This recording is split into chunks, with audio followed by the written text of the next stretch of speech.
Morning बच्चों, previous lecture में हमने लैंड के रिलेटेड पढ़ा था कि the how land is used in India, जिसमें कि फॉरेस्ट एरिया, फिर उसके बाद में एरेबल लैंड्स यानी कि जहाँ पर हम खेती कर सकते हैं, फिर उसके बाद में अनकल्चरल जो लैंड है जहाँ पर किसी भी कारण की वजह से हो सकता है वहाँ उस सॉइल की फर्टिलिटी कम हो गई हो, जिसकी वजह से वहाँ पर हम कंटिन्यूसली क्रॉप्स ग्रो नहीं कर सकते हैं या किसी भी टाइप की क्रॉप्स प्लांटेशन नहीं कर सकते हैं, और वहाँ पर रेगुलर इंटरवल ऑफ टाइम साल भर या फिर 5 साल के बीच के अंतराल में जब हम क्रॉप्स ग्रो करते थे, ऐसे लैंड को हम अनकल्चरेबल लैंड कहते हैं। तो इन सब चीज़ों के बारे में हमने जाना था कि what are the various kinds of lands that are found, या इनको इस बेसिस पर क्लासीफाई किया जाता है। Okay, which of out of which land is mostly use in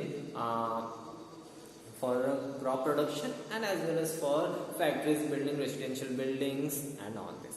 but लेकिन इससे नुकसान क्या हो रहा है कि हम धीरे धीरे फॉरेस्ट एरिया को अपने यूज़ में लेने के लिए, कमर्शियल यूज़ में लेने के लिए हम उनको यूज़ करते आ रहे हैं, जो कि काफ़ी एक प्रॉब्लम वाली जो बात है, बिकॉज इससे आने वाले समय में एनवायरमेंटल इफेक्ट्स पड़ेंगे और हमें फ्यूचर जनरेशन्स को इसका बहुत ज़्यादा परेशानी झेलनी पड़ सकती है। आज हम पढ़ेंगे about land degradation and conservation measures. Okay, land degradation का मतलब क्या हो रहा है कि जो भी चीज़ें हम कर रहे हैं उसकी वजह से लैंड जो है उसकी प्रॉपर्टीज हम ये बोल सकते हैं, या फिर जो उसकी खासियत है वो धीरे धीरे खत्म होती जा रही है। फॉर एन एग्जाम्पल, अगर हम क्रॉप प्रोडक्शन से रिलेटेड जहाँ पर हम क्रॉप्स ग्रो करते हैं, ऐसे लैंड को हम एरेबल लैंड, एग्रीकल्चरल लैंड कहते हैं। अब due to some reasons, most of the reasons यही है कि uses of chemical fertilisers, insecticides, pesticides, इनका यूज करने की वजह से जो सॉइल की जो फर्टिलिटी है वो कम होती जा रही है, जिसकी वजह से एक जो सॉइल, जो उपजाऊ सॉइल थी, वो अब धीरे धीरे एक बंजर सॉइल बनती जा रही है। मतलब कि उसमें जो यील्डिंग कैपेसिटी है उसकी कम हो जाएगी। So this is called land degradation. इसके अलावा हम वेरियस चीज़ें और कर रहे हैं, like we are polluting our land, chemical fertilisers, गंदगी, गार्बेज, जिसकी वजह से लैंड जो है डिग्रेड होता जा रहा है। इसमें सबसे ज़्यादा कंसर्न किसी चीज़ से है वो है for the agriculture land, because excessive use of chemical fertilisers makes the land very, जो फर्टिलिटी वो कम कर देता है, एंड एज वेल एज जो ये लैंड, जो ये सॉइल, जब पानी बहुत गिरता है और जब ड्रेनेज होता है, सरफेस ड्रेन आउट वाटर जब इन सॉइल को बहा के ले जाता है, तो वो उस सॉइल में जो प्रेजेंट जो केमिकल फर्टिलाइजर्स वो पानी से मिलते हैं, और पानी मिलके वापस वाटर बॉडी से मिलता है, और कहीं ना कहीं वाटर भी पॉल्यूट होता है। Okay, so apart from this हम केवल लैंड डिग्रेडेशन के बारे में ही जानेंगे। Okay, we have shared our land with the past generation and will have to do so with the future generation. आज जितना भी हम जमीन शेयर कर रहे हैं, कहीं ना कहीं पहले हमारे एंसेस्टर्स ने यूज करेंगे, पुराने पीपल्स ने, ओके, फिर इसके बाद अभी हम कर रहे हैं, और इन द फ्यूचर जनरेशंस इसी लैंड को यूज करेंगे।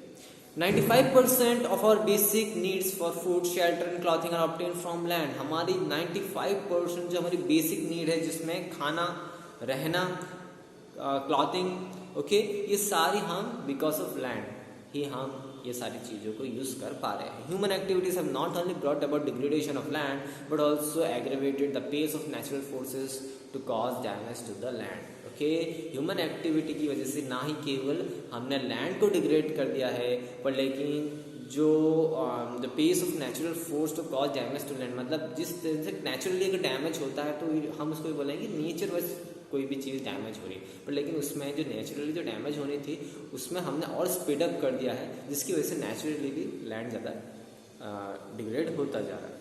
Some human activities such as deforestation, overgrazing, mining and quarrying to have contributed significantly in land degradation. इसमें कुछ ह्यूमन एक्टिविटीज हैं। सबसे पहले डिफॉरेस्टेशन, जंगलों का काटना, ओवरग्रेजिंग यानी कि जो अपने कैटल्स होते हैं उनको एक पर्टिकुलर एरिया में कंटिन्यूसली ग्रेज करवाना। ऐसा नहीं होता है, क्योंकि ओवरग्रेजिंग होने से क्या होगा, वो जगह वापस उसमें प्लांटेशन नहीं ग्रो होगी तो सॉइल इरोड हो जाएगी। मतलब हम सब जानते हैं जो प्लांट्स जो है वो काफ़ी हेल्पफुल रहते हैं, वो सॉइल को पकड़ के रखते हैं, ओके, उनकी रूट्स से, तो जिससे कि वो सॉइल जब वाटर, सरफेस वाटर को जब ड्रेन होता है तो वो बह के नहीं जाता है।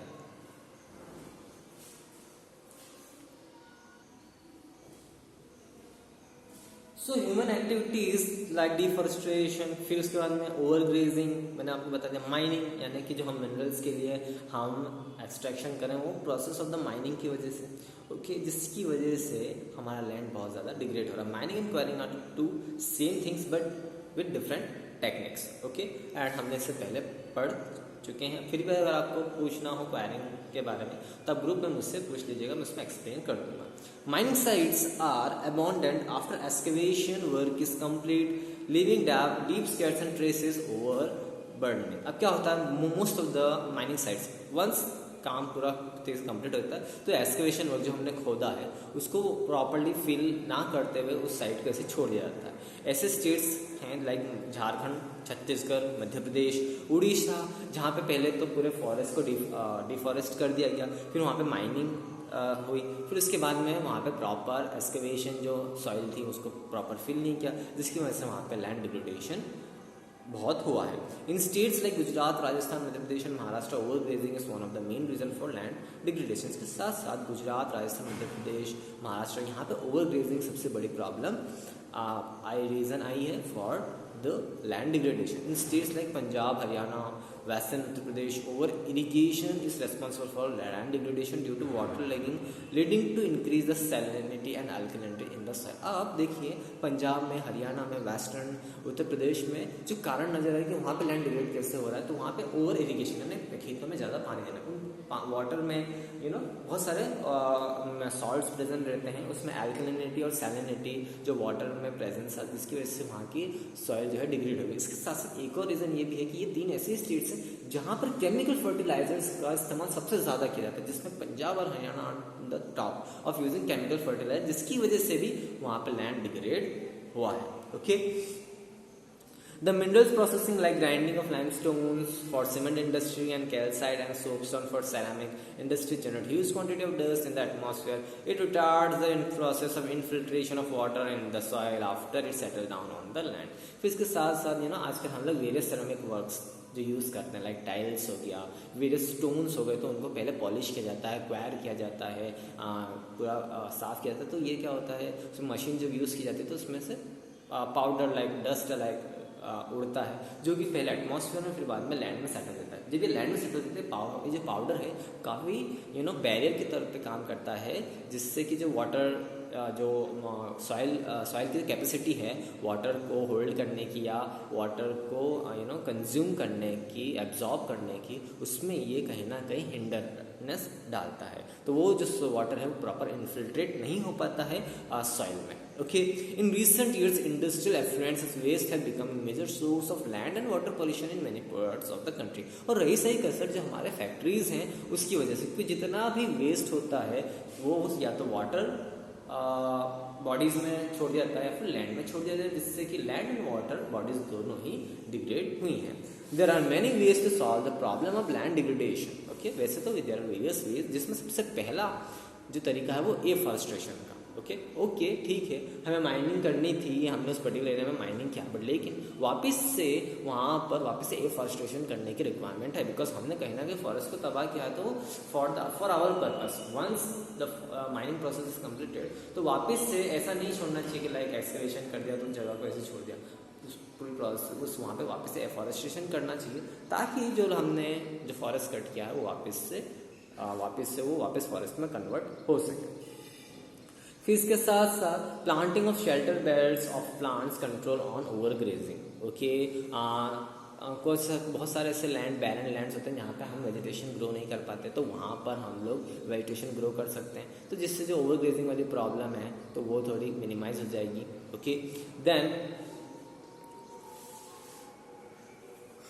Then stabilization of sand dunes by growing thorny bushes are some of the methods to check land degradation in arid areas. Arid areas यानी कि डेजर्ट एरिया जहाँ पे सैंडी सॉइल्स पाई जाती है और वहाँ पर वाटर जो है वो कम पाया जाता है, तो ऐसे एरिड एरियाज में हम थॉर्नी बुशेस लगा सकते हैं, क्योंकि वहाँ पे वही वेजिटेशन ग्रो कर सकते हैं। इन सैंड ड्यून्स की जगह पे हम वहाँ पे थॉर्नी बुशेस लगाने की कोशिश कर सकते हैं, जिससे कि वहाँ पे लैंड जो है डिग्रेड ना हो। इसके साथ साथ proper management of waste lands, जो वेस्ट लैंड्स पड़े हैं हमारे पास, जो मतलब बैरन लैंड हम उनको बोल सकते हैं, यहाँ पे हम किसी भी टाइप की वेजिटेशन ग्रो नहीं कर पा रहे हैं, तो उनका प्रॉपर मैनेजमेंट किया जाता है। वहाँ पे हम लोग various kinds of trees grow कर सकते हैं।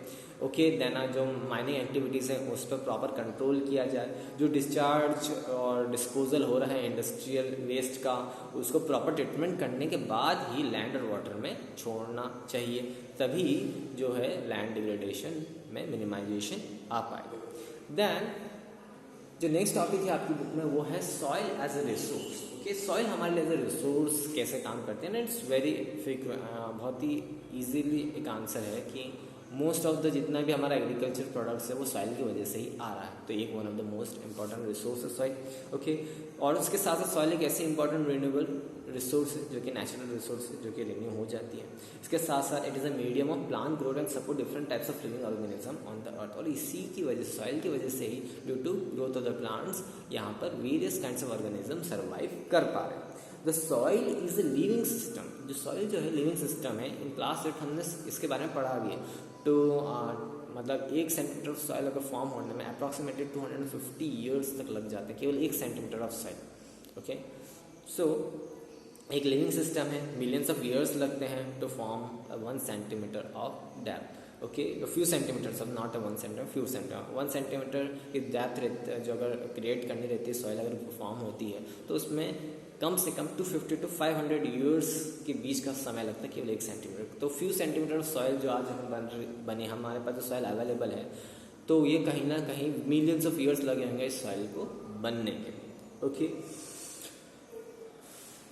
relief parent rock or bed rock, climate, vegetation and other forms of life and time are important factors in the formation of the soil. relief features यानी कि वहाँ पे topography कैसी है, वहाँ पर प्लेन एरिया है, माउंटेनियस एरिया है। ओके, ये रिलीफ हो गया किस हाइट पे है। ओके, फिर इसके साथ साथ पैरेंट रॉक वहाँ पे कौन से हैं, मतलब वहाँ पे रॉक कौन से हैं, बहुत से हर जगह में अलग अलग है। कहीं पे जगह पे आपको ग्रेनाइट के रॉक्स और द पैरेंट रॉक मिलेंगे, कहीं पे आपको सेडिमेंट्री रॉक्स मिलेंगे, कहीं पे आपको अलग दूसरे इग्नियस रॉक मिल जाएंगे। तो नेचर ऑफ द रॉक कि कैसा रॉक है, पैरेंट रॉक कैसा है।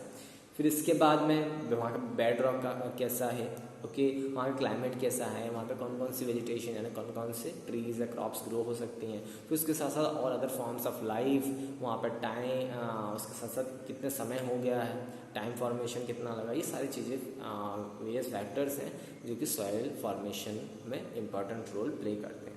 इसके साथ साथ various forces of nature also, nature के वेरियस फोर्सेस लाइक टेम्परेचर, ठंड है, गर्मी है, रेनफॉल है, फ्रॉस्ट है यानी कि बर्फबारी हो गई। So this forms the various forms of natural forces like change in temperature, action of running water से भी हम सॉइल जो पहले क्या होता है पैरेंट रॉक होता है, तो पैरेंट रॉक पे जब कंटिन्यूस वाटर की हीट होती है, रन होता है, तो वो उसके छोटे छोटे जो पैरेंट रॉक के छोटे छोटे हिस्से होते हैं वो टूटना स्टार्ट होते हैं, वो टूट के और ज़्यादा ग्राइंड होना स्टार्ट होते हैं। फिर धीरे धीरे वो एक लेयर बाई लेयर बनाना स्टार्ट करते हैं। ये हम पहले पढ़ चुके हैं, we are studying from class 7 to 8, 9, so इतना ज़्यादा एक्सप्लेन नहीं कर रहा हूँ। Okay, running action of water, फिर विंड जो है वो उड़ा के ले जाती है बहुत सी जगह, बहुत बार अपन ने देखा है। हम डे टू डे लाइफ में हम सॉइल को ही देख लेते हैं, जब बहुत तेज हवा आती है तो सॉइल को उड़ा के कहीं और ले जाती है। ओके, फिर इसके साथ साथ activities of decomposer, micro organism decomposer के तौर पे जो काम करते हैं। सो वेरियस कॉन्ट्रीब्यूशन है अलग अलग जगहों से जिससे कि सॉइल फॉर्मेशन होती है। Chemical and organic changes which take place in the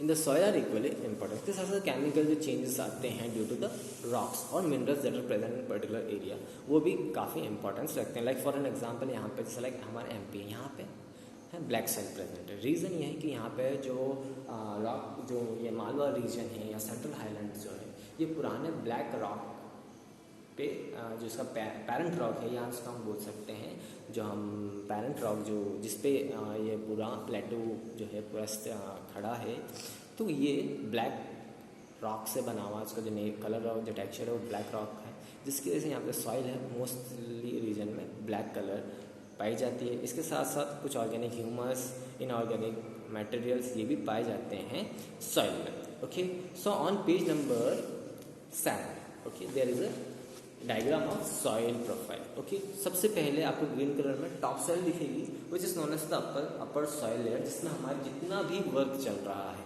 okay, खेती बाड़ी का, हमारी इंडस्ट्रीज खड़ी है, वो अपर लेयर ऑफ सॉइल में खड़ी है, तो ये टॉप लेयर सॉइल होगी। ओके, उसके बाद में जो सेकंड जो आती है सॉइल, वो आती है सब सॉइल या फिर वेदर्ड रॉक्स, इसमें sand and silt clay present रहता है। अब जो सब सॉइल या वेदर्ड रॉक्स में पाए जाते हैं ना, ये वो वाला पोर्शन है जब हमारी अपर लेयर ख़त्म होती है, उसके बाद में हमको सॉइल के साथ साथ हमको छोटे छोटे पत्थर के टुकड़े भी मिलते हैं, जिसको हम सिल्ट बोलते हैं या सिल्ट क्ले बोलते हैं। इसका सबसे बढ़िया एग्जांपल आप देखते हो, आपने अगर कंस्ट्रक्शन साइट्स पर आपने रेत देखी होगी, दो टाइप की रेत आती है, एक जो प्लास्टर के लिए यूज़ की जाती है और एक जो ईंटों की जुड़ाई के लिए। जो ईंटों की जुड़ाई में जो यूज़ होती है वो ब्लैक एंड कलर रहती है, तो उसको हम एग्जांपल बोलते हैं, सिल्ट का एग्जांपल हम ले सकते हैं, जिसमें छोटे छोटे पत्थरों के दाने होते हैं। तो ऐसे सिल्ट, छोटा कुछ वेदर्ड रॉक्स यानी जो पैरेंट रॉक्स है, जो रॉक टूट गए हैं। वेदर्ड रॉक का मतलब है कि वेदरिंग एक्शन की वजह से, रेन, विंड या बर्फ़ की वजह से वो अपने पैरेंट रॉक से टूटे हों और छोटे छोटे टुकड़ों में सॉइल के साथ मिक्स हो गए हैं, तो उसको हम वेदर्ड रॉक कहते हैं। तो ये सारी चीज़ें इसमें मिक्स रहती हैं, इसको हम बोलते हैं सब सॉइल। सब सॉइल में क्या क्या चीज़ें, weathered rock, sand as well as silt. Okay, then आता है वेदर्ड पैरेंट रॉक मटेरियल। जो वेदर्ड पैरेंट रॉक यानी कि जो बड़े बड़े रॉक के हिस्से थे वो अलग अलग छोटे छोटे अलग अलग टुकड़ों में मिल चुके हैं। इनकी साइज जो होती है सिल्ट से बड़ी रहती है। ओके, फिर लास्ट में सबसे नीचे जो हमारे पैरेंट रॉक है, जिनमें अनवेदर्ड यानी कि उनमें किसी भी वजह से वेदर का कोई भी एक्शन नहीं हुआ है, ऐसे रॉक्स पाए जाते हैं। ओके, सबसे लास्ट में ये हमारे soil profile. Now we will study about the classification of soil. Okay, well India की जो रिलीफ फीचर है वो अलग अलग है ना। माउंटेन्स हैं, कहीं पे प्लेन एरियाज हैं, कहीं पे डेजर्ट है, इसकी वजह से यहाँ पे सॉइल्स भी अलग अलग है। क्लाइमेटिक कंडीशन भी कहीं ना कहीं इंपॉर्टेंट रोल प्ले करती है, as well as river system also. Okay, river system भी इंपॉर्टेंट रोल प्ले करती है for the various kinds of soil. अब इसमें जो सबसे पहले जो सॉइल आती है वो आती है alluvial soil. Okay, alluvial soil बच्चों बेसिकली हिमालय रीजन्स से फॉर्म, हिमालय रीजन में जितनी भी रिवर्स फ्लो हो रही है उनकी जो सॉइल, उन रिवर्स के साथ जो डिपॉजिट्स आते हैं जो कि वहाँ की सॉइल में आके मिल जाते हैं, उन्हीं सारी जो सॉइल है उसी को हम एलुवियल सॉइल कहते हैं। ये mostly they are founded in the Ganga plain and Indus plain. Okay, Ganga, Brahmaputra, Indus river के जो आसपास के प्लेन्स एरियाज हैं वहाँ पे ये पाए जाते हैं। ओके, ये this is the most one of the most widely spread and important soil, one of the most widely spread and बहुत ज़्यादा, क्योंकि पंजाब, हरियाणा, उत्तर प्रदेश, बिहार, बंगाल, इन रीजन्स में ये पाई जाती है, तो कहीं ना कहीं काफ़ी ज़्यादा रीजन में पाई जाती है। One of the most important soil है, fertile, one of the most fertile soil. Okay, soil में सबसे ज़्यादा फर्टाइल अगर इंडिया में सॉइल है वो एलुवियल सॉइल ही मानी जाती है। ओके, जो पूरा नॉर्दर्न प्लेन है, जो कि हमारा Punjab, Haryana, Uttarakhand, Himachal, Uttar Pradesh with Bihar, some parts of Bengal, these have alluvial soil. These have been deposited by 3 important Himalayan rivers, और इनका कारण यही है रिवर्स। ओके, क्योंकि जो हिमालय से जो रिवर्स फ्लो होती है वो अपने साथ रॉक पार्टिकल्स, सिल्ट और जो बेसिकली जो alluvium deposit, because this mountains are made up of alluvium, तो एलुवियम डिपॉजिट्स अपने साथ कैरी करके चलती है और वहाँ पे जब भी रिवर्स फ्लो होती हैं तो अपने साथ ये सारी चीज़ें लेके जाती है और वहाँ के प्लेन एरियाज में ये सारी डिपॉजिट हो जाती हैं। जब भी वहाँ पे बाढ़ आती है, फ्लड प्लेन्स वाला जो फिनोमिना होता है, जब पानी अपने साथ आता है तो बहुत कुछ बहा के ले जाता है, तो पानी तो चला जाता है और उसके साथ साथ जो डिपॉजिट्स आ रहे हैं वो किनारों पे या उस पर्टिकुलर एरिया में वहाँ पे सेटल हो जाते हैं। ओके, सो वहाँ पे जो हिमालय रीजन में हम सब जानते हैं 3 रिवर फ्लो होती है, 3 रिवर सिस्टम हमने पढ़ चुके हैं 9th में, Indus, Brahmaputra and Ganga. This soils are extend in Rajasthan and Gujarat also through a narrow corridor. कुछ ये जो सॉइल कुछ पोर्शन ऑफ राजस्थान, कुछ पोर्शन ऑफ गुजरात में बहुत ही नैरो पोर्शन में ये पाए जाते हैं। Through out the Gujarat, Rajasthan में ये नहीं पाए जाते हैं। Okay, alluvial soil is also found in the eastern coastal plain, particularly in deltas, just like मैंने अभी आपको बताया था। डेल्टास जो भी बंगाल वाला रीजन है वहाँ पे हमारा इकलौता डेल्टा द सुंदरबन डेल्टा, तो वहाँ पे ये पाए जाते हैं। Okay, now alluvial soil consists of various proportion of sand, silt and clay, और alluvial soil में various proportion of sand, silt and clay से बनी हुई है। As we move inlands towards the river valley, soil particles appear somewhat bigger in size. जैसे जैसे हम water bodies या रिवर्स के आसपास वाले इलाकों में देखेंगे तो वहाँ पे हमें सॉइल के साथ साथ हमें पेबल्स या फिर रॉक पार्टिकल्स हमें बिगर साइज में दिखेंगे. Okay, in the upper reach of the river valley, that is near the place of the break of slope, the soil are coarse. Such soils are more common in predominant plains such as Doras, Chos and Terai. Okay, और कुछ जैसे हम अपर reaches में आ जाएंगे, river valley से थोड़ा दूर आ जाएंगे तो यहाँ पर हमारे सॉइल जो है वो काफ़ी हमें कोर्स दिखेगी. हमें यहाँ पे मतलब वेरियस सिल्ट का जो प्रोपोर्शन है वो छोटा हो जाएगा ना, रॉक प्रोपोर्शन छोटा हो जाएगा. Apart from the size of their grains और component, soil are also describe on the basis of their as.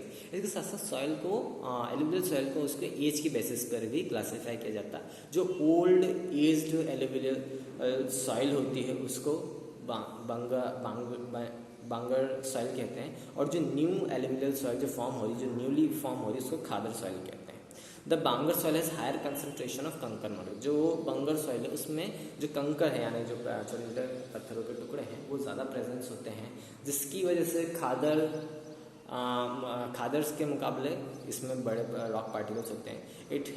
खादर के पास फाइन पार्टिकल्स ज़्यादा हैं और बहुत ज़्यादा फर्टाइल रहती है as compare to bangar earth soil. Alluvial soil as a whole are very fertile. अगर हम पूरे ओवरऑल एलुवियल सॉइल को देखा आइदर इट इज खादर और बांगर, कि यहाँ पे हमने ये क्लासीफाई किया कि खादर और बांगर सीमेंट में कौन सबसे ज़्यादा फर्टाइल है, तो विच इज ऑब्वियस सी बात है, khadar soil is more fertile, which means the new alluvial soil. और एज एन होल अगर हम एलुवियल सॉइल को देखते हैं तो as a whole the soil is very very much fertile. इसमें सॉइल में एडवोकेट प्रोपोर्शन में potash, phosphoric acid, lime presence है, जो कि आइडियली बहुत अच्छा प्रोपोर्शन माना जाता है सॉइल में. अगर ये चीज़ें होती हैं तो क्रॉप्स के लिए काफ़ी हेल्पफुल होती है, and which is most ideal for the growth of sugarcane यानी कि गन्ने के लिए, पैडी यानी कि राइस के लिए, वीट एंड अदर सीरियल्स जितने भी दाल वगैरह हैं, पल्स क्रॉप, इन सब में काफ़ी यूजफुल रहता है. वन ऑफ द मोस्ट हम बोलते हैं फर्टाइल सॉइल, जहाँ पे हम हमारा जो एग्रीकल्चर का स्कोप है वो बहुत ज़्यादा बढ़ जाता है. लाइक हर एमपी का देखें तो बहुत ज़्यादा लिमिटेड है. इट इज़ लिमिटेड टू गेहूँ, चना, सोयाबीन और कॉटन प्लांट्स. इससे ज़्यादा हम और अदर क्रॉप्स यहाँ पे ग्रो करने की नहीं सोच सकते हैं. लाइक पैडी हो गया यानी कि पैडी इन द सेंस चावल, शुगर केन यानी गन्ना, ये सब हम यहाँ पे ग्रो नहीं कर सकते, लेकिन वहाँ पर पॉसिबल है. Okay, due to the proportion of potash, phosphoric acid and lime. Due to its high fertility, regions of alluvial soil are intensively cultivated and densely populated. Just because due to the reason of the soil is very fertile, वहाँ पे population सबसे ज़्यादा dense populated area है और वहाँ पे cultivation भी बहुत ज़्यादा होता है, बहुत ही intensively cultivation किया जाता है. ओके, सबसे ज़्यादा कल्टिवेशन अगर इंडिया किसी सेक्शन में होता है तो वो सिर्फ नॉर्दर्न प्लेन्स में होता है. Soil in the drier areas are more alkaline and can very productive after proper treatment and irrigation. और कुछ एरिया जो जहाँ पे ड्राई एरिया जहाँ पे रिवर्स वहाँ पे फ्लो नहीं हो रही है, कुछ पोर्शन से रहते हैं, कुछ ड्राई रहते हैं जहाँ पे रिवर्स फ्लो ना होने से वो रीजन को ड्राई रीजन में कहा जाता है. तो वहाँ पे जो सॉइल है अल्कलाइन है यानी कि उसमें सॉल्ट्स मिले हुए हैं, जिसमें प्रॉपर ट्रीटमेंट अगर सॉइल में किया जाए तो वो भी फर्टाइल सॉइल में कन्वर्ट हो जाएंगे. ओके, आई होप आज के लिए इतना ही है. जब हम नेक्स्ट लेक्चर में मिलेंगे तो हम ब्लैक सॉइल और जो वेरियस सॉइल है, लैटराइट सॉइल, डेजर्ट सॉइल, इनके बारे में हम डिस्कस करेंगे. ओके, आज के लिए इतना ही. Thank you.